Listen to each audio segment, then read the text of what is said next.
અને સમાચારમાં હવે આગળ વાત કરવી છે મગફળીની ચોરી કે પછી કૌભાંડ।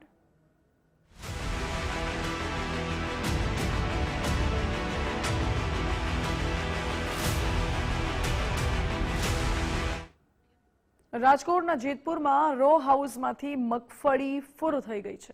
જી હા, ટેકાના ભાવે ખરીદેલી મગફળીની રો હાઉસમાંથી ચોરી થઈ ગઈ છે। ગલગલિયા રેસ્ટોરન્ટ પાછળના રો હાઉસીસમાંથી આ મગફળીની ચોરી થઈ છે। નાફેડ દ્વારા ખરીદેલી મગફળી જુદા જુદા રો હાઉસમાં હતી, જો કે જેતલસર પાસેના ભાડાના રો હાઉસમાંથી વિવિધ સમયે ચોરી થઈ હોય તેવી માહિતી છે। અંદાજિત 1212 જેટલી મગફળીની બોરીની ઉઠાંતરી કરવામાં આવી છે। ચોરી થયેલી મગફળીની કિંમત આશરે 31,64,956 રૂપિયા। મગફળી ચોરી થયેલા રો હાઉસ બહાર સીસીટીવી કેમેરા પણ નહોતા। ચોરી થયા બાદ અધિકારીઓ રાતોરાત સીસીટીવી લગાવી દીધા અને પોલીસે અજાણ્યા શખ્સ સામે ફરિયાદ નોંધી તપાસ હાથ ધરી છે। નાફેડ દ્વારા ટેકાની જે મગફળી છે તે ખરીદી કરવામાં આવે છે। અલગ અલગ ગોડાઉનમાં જે મગફળી રાખવામાં આવતી હોય છે, ત્યારે જેતપુરમાં જે ગોડાઉનની અંદરમાંથી જે મગફળીની 1212 બોરીની જે ચોરી થઈ છે તે આ ગોડાઉન છે। આપ જોઈ શકો છો કે જુનાગઢ રોડ ઉપર આવેલ ગલગલિયા પાસે જે ગોડાઉન આવેલું છે તેમાં મગફળીની ચોરી થઈ છે।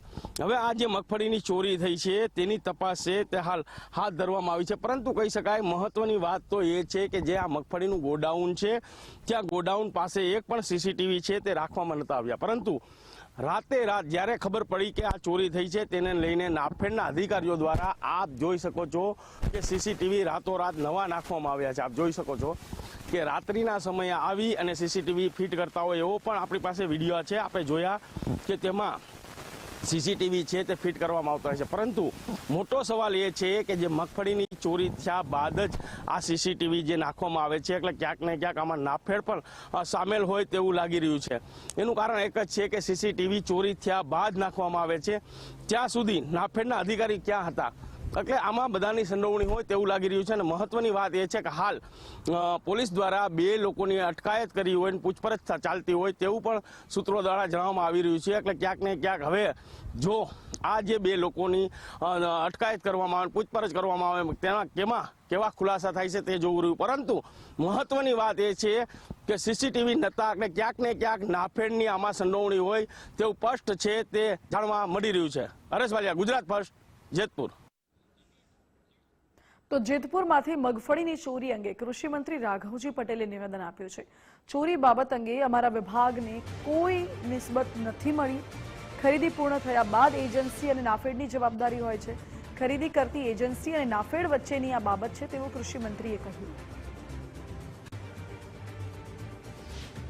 રાજ્ય સરકારની આમાં કોઈ જવાબદારી નથી। સરકારે તો ટેકાની ખરીદી વ્યવસ્થિત થાય એના માટેના આયોજનમાં સક્રિય ભાગીદારી લીધી હતી। હવે આ પ્રશ્ન ખરીદ કરનાર સંસ્થા અને નાફેડ કેન્દ્ર સરકારના વિષય હસ્તકનો છે। તો જેતપુરમાં મગફળી ચોરી મુદ્દે પાલ આંબલિયાએ આકરા સવાલો કર્યા છે। મગફળીની ગુણી ખટારામાં ભરાય ત્યારે કોઈ હાજર કેમ નહોતું તેવો સવાલ કર્યો। બીજો સવાલ કર્યો કે શું સીસીટીવી કે સિક્યોરિટી ગાર્ડ ઘટના સ્થળે હાજર નહોતા? કોઈની મિલીભગત વગર આટલી મોટી ચોરી શક્ય જ નથી। સીસીટીવી કેમેરા વગરના ગોડાઉનમાં મગફળી રાખી પણ ન શકાય અને મેનેજરની બદલી ન થઈ હોય તો ખરાબ મગફળી ભરી દે। 2018 જેવું મગફળી કૌભાંડ થઈ જાત તો પણ ખબર ન પડત તેવું કહ્યું છે। અને ગુણીની ગણતરી કરતા ચોરી પકડાઈ તેની ફરિયાદ થઈ છે કે કેમ તેવો પણ સવાલ કર્યો। આ 1212 ગુણી ગોડાઉનમાં બહાર નીકળી હશે, 3 ખટારા ભરાયા હશે, તો સીસીટીવી કેમેરા નહોતા, ત્યાં ચોકીદાર નહોતો, ત્યાં સુપરવાઇઝર નહોતો। જો આ બધું હતું તો એની મિલીભગતથી થયું છે। જો નહોતું તો સીસીટીવી કેમેરા વગરના ગોડાઉનની અંદર મગફળી રાખી જ શકાય નહીં તો કેવી રીતે રાખવામાં આવી છે? આ મગફળી, સારી મગફળી બદલાવી અને એની જગ્યાએ ધૂળ, ઢેફા, કાકરાવાળી મગફળી નાખવા માટે જ સીસીટીવી કેમેરા નથી રાખ્યા એવું તો નથી ને? કારણ કે જો આ મેનેજરની બદલી ના થઈ હોત તો એ ગોડાઉનમાં એ જવાનો નહોતો 6 મહિના સુધી। 6 મહિનામાં આખા ગોડાઉનમાંથી સારી મગફળી ઉપાડી લેત, એની જગ્યાએ ખરાબ મગફળી ભરી દેત અને જે અગાઉ આજ જેતપુરનું પેઢલા મગફળી કૌભાંડ માટે જાણીતું છે। તો મગફળીની ચોરી મુદ્દે ભાજપ નેતા હિતેન્દ્ર પટેલે મોટું નિવેદન આપ્યું છે. આ રાજ્ય સરકારની સીધી સ્પર્શતી બાબત નથી. ગોડાઉનની સુરક્ષાની જવાબદારી નાફેડની હોય છે. સરકાર સમગ્ર દેશમાં એમએસપી ખરીદી કરે છે અને ડિસેમ્બરમાં જથ્થામાં ચોરીની બાબત જણાઈ આવી છે. તપાસના આધારે હકીકત સામે આવશે. અનિયમિતતા મુદ્દે કસૂરવાર ઠરશે તેને સજા પણ થશે અને રાજ્ય સરકારે એમએસપી પર મગફળીની ખરીદી કરી છે તેવું નિવેદન હિતેન્દ્ર પટેલે આપ્યું. સામાન્ય રીતે રાજ્ય સરકાર એમએસપી ઉપર ખરીદી કરે પછી કેન્દ્ર ઉપરથી વેરહાઉસમાં માલ જાય પછી એ જવાબદારી એ ખરીદ એજન્સી નાફેડની રહેતી હોય છે.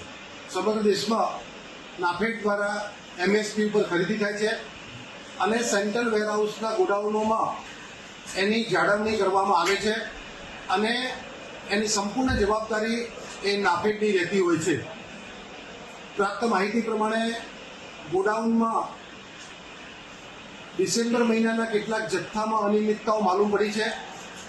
વેરહાઉસ કોર્પોરેશનના કર્મચારીએ રાજકોટ પોલીસમાં એની ફરિયાદ કરી છે.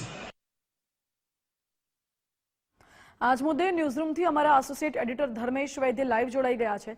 ધર્મેશ, સરકાર એવું કહે છે કે અમારા હાથની આ વસ્તુ નથી. કોંગ્રેસ આક્ષેપ કરે છે કે આ કૌભાંડ છે. શું છે, ચોરી કે કૌભાંડ?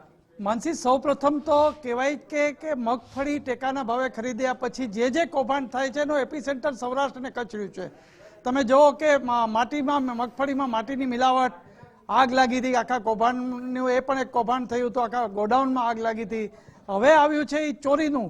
હવે ચોરીની જ્યારે વાત થઈ રહી છે કે સૌથી મોટી જવાબદારી નાફેડની છે એમ કહી અને કૃષિ મંત્રી પણ હાથ ખંખેરી રહ્યા છે અને ભાજપના નેતા હિતેન્દ્રભાઈ પટેલ પણ હાથ ખંખેરી રહ્યા છે કે આ જવાબદારી એની છે.